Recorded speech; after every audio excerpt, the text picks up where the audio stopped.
Okay lang, pangalan ko yung nakalagay doon. Ah, Oo, ako na nga yung mama mo doon. okay lang po. Ngayong araw ay sama-sama kaming inayos ang mga birth certificate nila Rose. Sana daw po pag Pasko, masasaya daw po kami sa bahay na yun. Opo, pag marami po kami naluluto. Sarap sa pakiramdam, di ba? Opo, pag nakakabigay sa kapwa mo. Sabi ko kay Papa, wag muna magtrabaho para hindi lumala yung niya. Sabi niya, Papa, magpahinga daw po muna. Sabi ko naman na hindi pwede at kailangan natin tapusin po yung gawain doon. Aayusin namin yung birth certificate nila Rose kasama ng mga kapatid niya. Ito nga si Rose, oh, mga kalingap ko. Ano yung hawak mo, Rose? Ano po namin? Sa pag-aaral po. Sa pagkuha ng birth certificate? Opo. Sinamahan mo pala si mama mo? Opo. Sige. Tara. Kompleto na yan, Nay. Yung kailangan nila. Mayroon pa po dito, kukuha pa po ng sedula. Tapos yung pong PSA nga po. Anong pinipirmahan mo, ate? Doon po sa may asawa ko na po. Para saan po yan? Para sa request po magpagawa po ng negative na PSA. Para may process na po yung late registered ng mga anak mo. Opo. Yung mga kalingap po. Nasikaso na po ni Ate Jubic.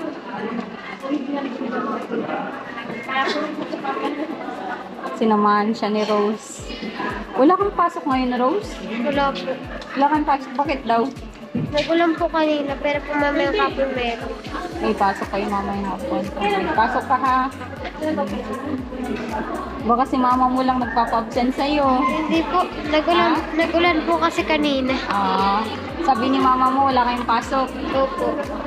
Tingnan mo si mama mo de-declare walang pasok.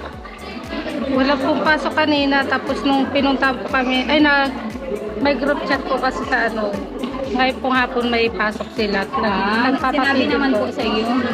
Nagpapapiding po sila Ayun, na-request na natin yung negative ng PSA nyo, no?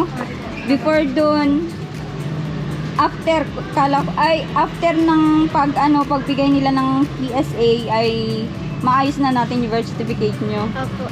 Maraming salamat po. Oo. Oo nga pala, may baptismal na po itong mga to. Wala pa po. Hindi naman po mapaano. Ay, ganun? At wala nga pong birth certificate pa sila. Okay, ba't nanghihingi sila ng baptismal? Hindi naman. Hindi pa na binyagan tong mga Hindi to. pa naman po At hinihingi po din sa simbahan yung birth certificate nila. Grabe, Sige, ganun na lang ang gawin natin. Pagkatapos lahat-lahat, tingnan natin kung maayos natin yung lahat. Ate, baptismal pa nila. Kailangan daw kasi dito. Hindi ka pa pala binyag, Rose? Opo. Opo.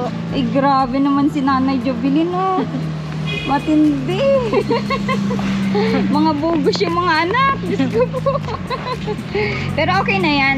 Di bale, na-request na natin. Maayos na yung birth certificate nyo, no? Opo. Maraming Oo. salamat po. Okay lang, pangalan ko yung nakalagay doon. Ako na nga yung mama mo doon. Okay lang po. Okay lang? Opo.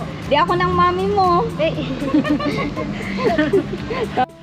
Kinabukasan, matapos ayusin ang mga papeles nila Rose, ay binisita ko sila muli. Asan po si Rose, kuya? Kasama po ni... Baka andyan pa po kay tita niya. Okay. Sige po. Yo! Ay, ayan pala si Rose. Tawag kami, be. Yun, nandito si kuya. Be, tawag sandali. Kasi tinitingnan namin ito at papahakot na namin mga kalingap at bukas ay Tawag sandali. start na ng pag-aaway natin. Kulang pa ito, O-orderan pa natin. Madami pa yung kulang dito. Kumusta po, kuya? Ayos lang po, ma'am. At kahit na medyo pagod, wala namang mabalalaglag. Ayos naman po kahit medyo pagod. Diretso pa din po ang buhay. Kaya na nga po, gumawa po kami doon na nagsungit ang panahon. Kinabit ko po yung trapal doon. Tapos, diretso pa rin po kami para matapos na po yung gawain po Ay, doon. kinabit mo na po yung trapal? Doon po sa ibabaw po, ma'am. Doon ko Okay. po kinabit para may silungan po kami doon. Yung mga magagawa, kasamahan niyo po na Gina- karpentero po, ano? Ginawa ko po ng paraan para tinalian ko po muna sa taas. Salamat, Opo. kuya. Para magawa po, pagka may silungan din po yung mga gagawa doon. Opo. Yung ano po, yung pinatistis po na kahoy, nilagay ko po doon para may mauupuan po. Ay, nilagay niyo po doon? Nilagay ko po para may upuan po doon. Oo. Talagang napaka, ano si kuya, napakasipag. Kailangan po natin gawin yun. Pag hindi po natin ginawa yun, wala po tayong saan sa maghapon, wala tayong magagawa. Pagka tayo pa tambay-tambay lang po sa bahay. Sipag talaga ni kuya, bilib na bilib din kami dito. At Ngayon nga po, medyo... simula't simula. Kumusta na yung pakiramdam mo po? Sa totoo lang po, medyo maano pa po, pakiramdam ko medyo mahina pa po. Pero pag sa bahay po, lalo po tayo manghihina. Oo, Pag sa pero bahay na. iniinom mo yung vitamin C mo, Opo, kuya. ano po pala yun, bumubula, ba't ganun? Ganun talaga yun. Oo. Bumubula. Pero masarap siya, kuya, Okay di naman ba? po, matamis naman po. Oo. Inumin mo lang yun araw-araw. Nakakatulong sa pampalakas ng katawan yun. Opo, salamat po. O yung gamot nyo po, iniinom nyo po. Opo, kainom ko lang po kaninang tanghali, tapos mamayang gabi naman po ulit. Oo, para lalakas ka at Opo. bukas ay mag-start na pala tayo po. Opo, salamat po. Nang matapos na po yun, bago magpasko man lang, mayroong masidungan po kami ng maayos. Yun din po yung pinagpe-pray Opo. namin na sana hanggang Pasko ay nandun na po kayo. Opo, ma'am. Oo, at magkikipasko kami doon. Sige po, mga ngaroling sila, anak. Oo, mga ngarolin kami doon. Ano, kumusta? Ayos lang po. Oo. Saan ka galing? Doon po kay mama. Andun si mama mo. Paganda ng paganda si Ros lalo, ano? Oo, paganda ng paganda si Rose nagiging na siya, blooming. Hindi po. Saan kayo galing? Ano po, mapunta po kami nila mama sa Silpi daw po yata. Okay. Oo, may nag-invite sa inyo doon. Opo. May kainan, ano? Ewan ko lang Oo. po. Hindi po. Plastikan mo ako, ha? Yut! Plastikan mo ako, ha? Oo, sabihin mo, mahingi po ako ng plastic at kukuhanan ko si Ate Alma ng ulam niya. Tawa si Rose, Ano yun, lagi din kayo nai-invite dito, Rose, pag may mga ganyang, Opo. galing, Minsan man po nakakapag-uwi man din po kami ng pang-ulam. pang-ulam. Nagbibigay din naman sila. Katuwa din, Rose, nakita mo na yung tapos ng, Opo. napatag ng lupa nyo. Opo, natutuwa na po kami nila papa. Oo. Maluwang na yung nyo. Mhm.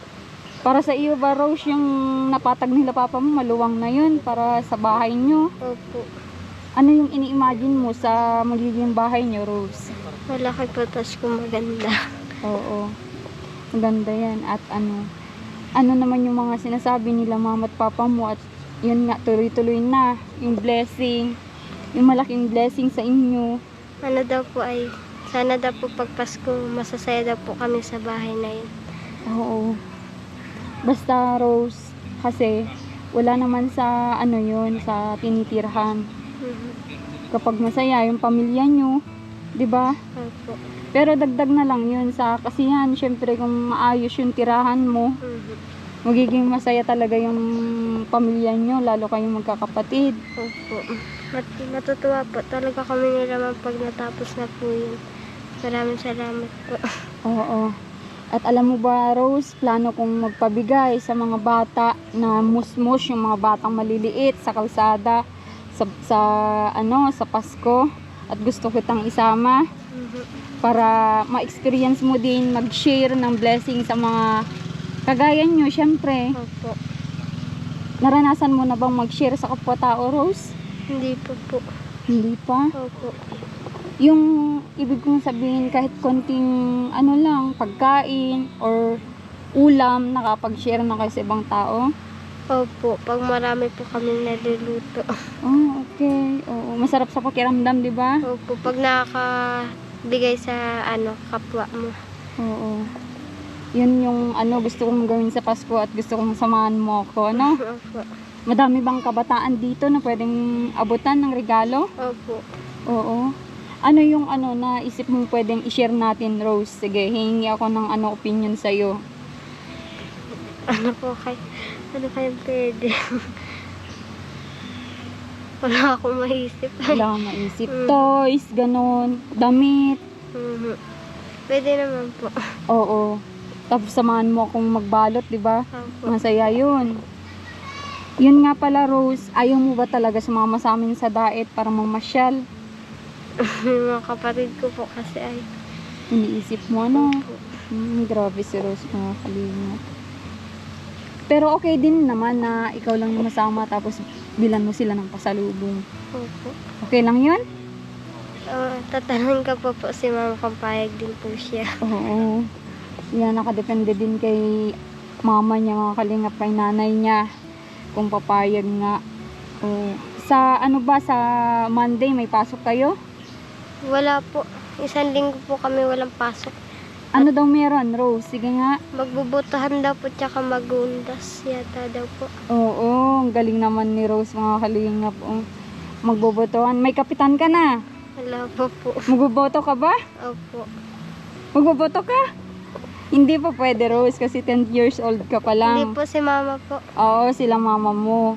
Pag meron ka ng, 18 Mhm. pataas, pwede ka nang magboto. Mhm. Ba't nang papaiyak ka? Hindi po.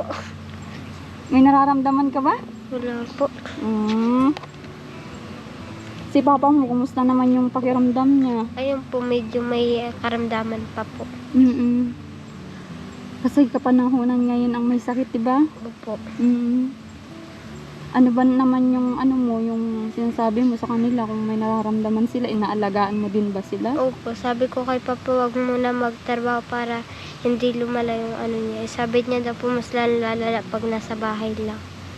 Galing ni papa mo, Opo. Ayaw niya yung talagang na-stuck siya, na natambay sa bahay. Opo. Yung parang zero yung magiging buong araw niya. Ayaw niya nun, Opo. Pero meron yung araw talagang hindi na niya kayang magtrabaho. Opo. Nung isang araw ba yun, Rose? Opo. Hindi niya po talaga kaya. Pag nalakad po siya, nahihilo siya. Nahilo, oo. Pwede yun na, Rose, hindi naman sa pilitan na magtrabaho siya, lalo kung ganun na may karamdaman. Pwede niyang i-rest yung niya, no? Opo. Oo, pinagsasabihan mo naman, maganda yun. At ikaw yung panganay, Opo. Oo. Dito tayo kay papa mo. At busy sila ni Marcos. O, di ko alam kung ano nila pinagkwentuhan. Ang pinagkwentuhan nyo? Ito, kala ko pako. Gulay. Oo, ang ganda kasi dito, no? Parang mga gulay yung... Parang pako-pako po. Hindi po yan pako. Yan yung nilalagay pag may patay. Siya nga po ito. Ito yung dinidesign. Oo. Di ba po may yung may saging. Tapos itutusok po ito sa may saging tapos bulaklak ang design. Kala ko nga tinanim sa dyan. Tay, Po, ma'am. si Rose pala, pinagsasabihan kayo nung may karamdaman po Opo. kayo. Sabi niya, Papa, magpahinga daw po muna. Sabi ko naman na hindi pwede at kailangan natin tapusin po yung gawain doon. Isang araw naman po ako nagpahinga lang, nakahiga po ako. Hindi niya talaga daw kaya kasi nahilo kayo. Opo, totoo po yun. Oo, sabi niya daw na tumigil muna kayo sa pagtrabaho at ipahinga niyo muna yan kung hindi niyo kaya. Opo, sinasabi. Grabe palang tay, Pero sabi ko naman po, isang araw lang naman ang higa ko. Tapos kinabukasan, start na po ulit ako dun sa may pwesto. Oo. Para po matapos na po yun. Oo. Umuulan. Baka umamod yun. Hello, kumusta kayo? Kumusta kayo? Kumusta ka? Anong pangalan mo? Milan po. Bilen? Milan.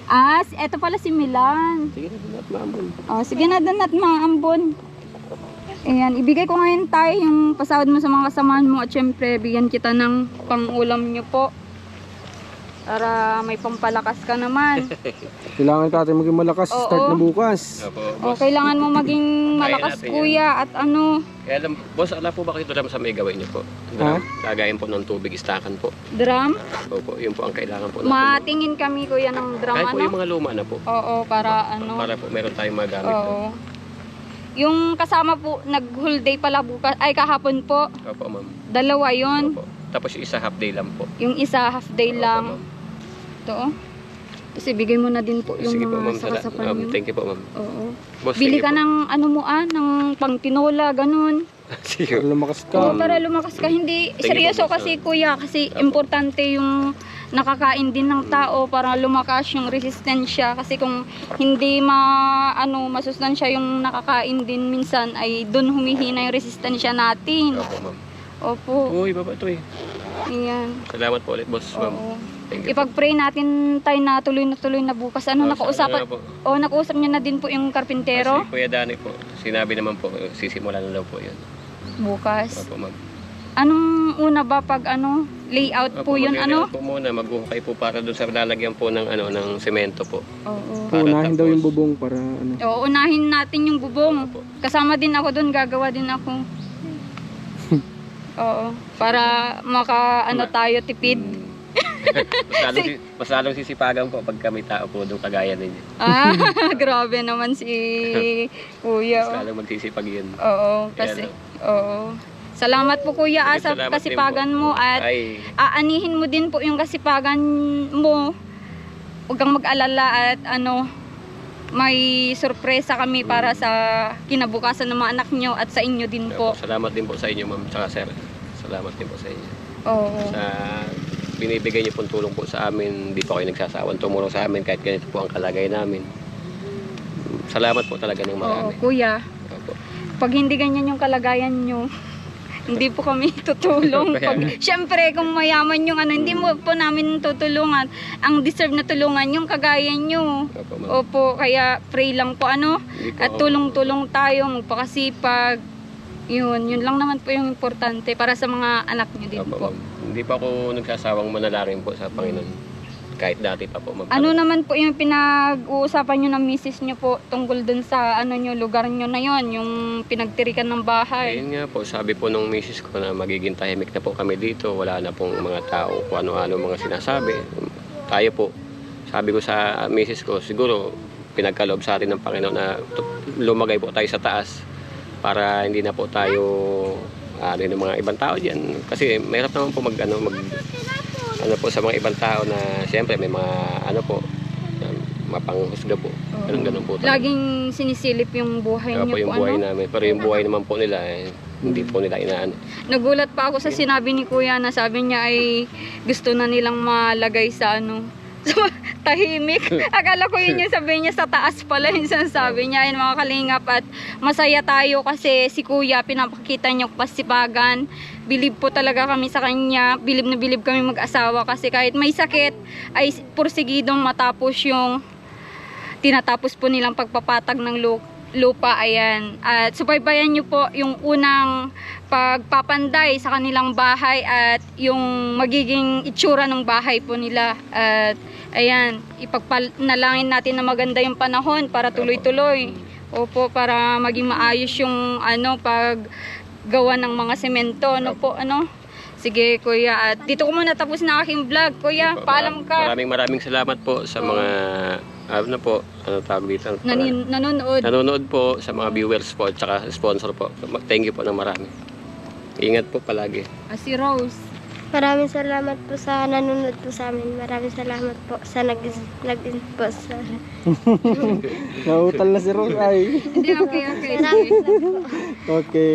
Oo. Rose, alam mo ba kung ilan na yung nanood sa inyo sa YouTube din? Hindi po po. Libon-libong tao na yung nanood sa sa interview ko sa iyo. Ang daming nahabag sa iyo. Kaya maraming salamat po sa pagsuporta. Kaya pagpatuloy niyo po 'yun, yung hindi niyo pag-skip ng ads at malaking bagay po 'yun para kila Rose. Ayan, thank you so much. Mag-ingat po kayo palagi. God bless.